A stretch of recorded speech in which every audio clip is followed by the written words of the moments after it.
বর্তমান সময়ে সোশ্যাল মিডিয়ায় নানান কাহিনী হচ্ছে ভাইরাল। আর সেই ভাইরালের পরিণতি কি হচ্ছে তা নাট্য অভিনয়ের মধ্যে তুলে ধরলেন মহিষদলের লক্ষা শিল্পকথার কলাকুশলীরা।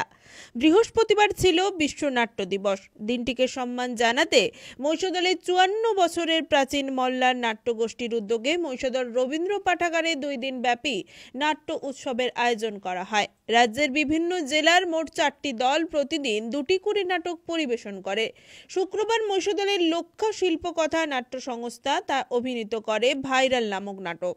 বৃহস্পতিবার বিশ্ব নাট্য দিবসে নাট্য উৎসবের শুভ উদ্বোধনী অনুষ্ঠানে উপস্থিত ছিলেন প্রাক্তন অধ্যাপক হরিপদ মাইতি, নাট্য একাডেমির সদস্য সুরজিৎ সিনহা, অভিনেতা সুখেন্দু বেরা, অরুণ দিন্ডা সহ অন্যান্যরা।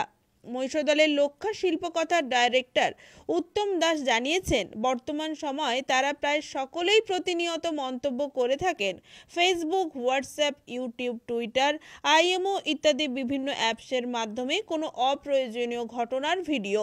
মহিষদল লক্ষা শিল্পকথার ডাইরেক্টর উত্তম দাস এই বিষয়ে জানিয়েছেন, বর্তমান সময় তারা প্রায় সকলেই সোশ্যাল মিডিয়ায় মজে গিয়েছে। এই সোশ্যাল মিডিয়ায় কত মানুষকে যে সর্বনাশের দিকে ঠেলে নিয়ে যাচ্ছে আর তার পরিণতি মৃত্যুতে পৌঁছচ্ছে। মহিষদলের শিল্পকথা তাদের নাটক ভাইরাল নাটকের মাধ্যমে মানুষকে সচেতন করার বার্তা তুলে ধরেছেন। তাই সচেতন হওয়া মানুষের খুব দরকার। আমার মেয়েবেলায় তো সেরকম মনে হচ্ছে না। আমি আমাকে অযথা ভুল বুঝছে। আপনার যে একজন মেয়ে আছে বলতে সে হারিয়েও গেছে, সেটা আপনার থেকে জীবনেই প্রথম আমি শুনলাম।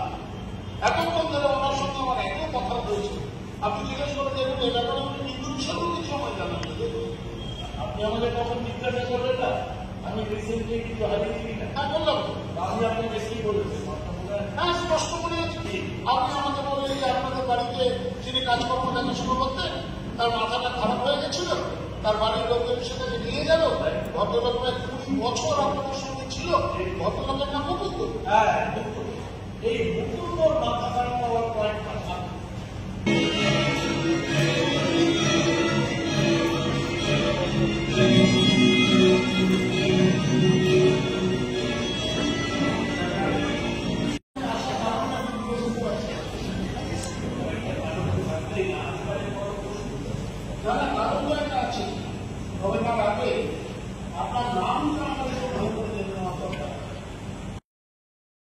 রঞ্জন মাইতির রিপোর্ট, খবর BCBS।